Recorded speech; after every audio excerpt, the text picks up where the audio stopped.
नमस्कार मंडळी. तर आज आपण बनवत आहोत कलिंगडाचा ज्यूस. उन्हाळ्याला की आपल्याला काहीतरी थंड असं प्यावंसं वाटतं, त्यासाठी आपण आज कलिंगडाचा ज्यूस बनवत आहोत. त्यासाठी मी कलिंगडाचे काप केलेत आणि मिक्सरला छान असे फिरवून घेतलेत आणि चाळणीने आपण ते चाळून घेत आहोत.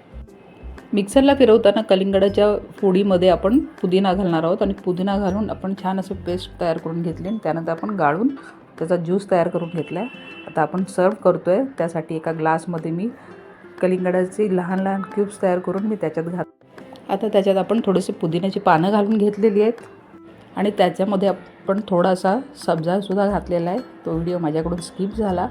त्यानंतर आपण जे ज्यूस तयार केलेला आहे तो आपल्याला अर्धा घालायचा आहे. त्यानंतर त्यामध्ये आपण स्प्राईट घालत आहोत. मस्त असा चिल्ड आपण स्प्राईट घातलेला आहे. त्यावर पुन्हा एकदा मी पुदिन्याचं पान ठेवलेलं आहे, एक पान ठेवलं आहे. त्यानंतर आपण एक लिंबाचा असा बारीकसा काप करून त्याच्यावर साईडला ठेवलेला आहे. सुंदर असं आपलं वॉटरमेलनचं ज्यूस तयार झालेलं आहे. आणि त्यानंतर आपल्याला ह्याच्यावर घालायचं आहे थोडासा चाट मसाला आणि काळं मीठ आणि छान आपण मिक्स करून सर्व करूया.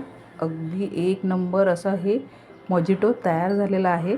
आता उन्हाळा आहे, तुम्ही एकदा असा वॉटरमेलन मोजिटो बनवून बघा.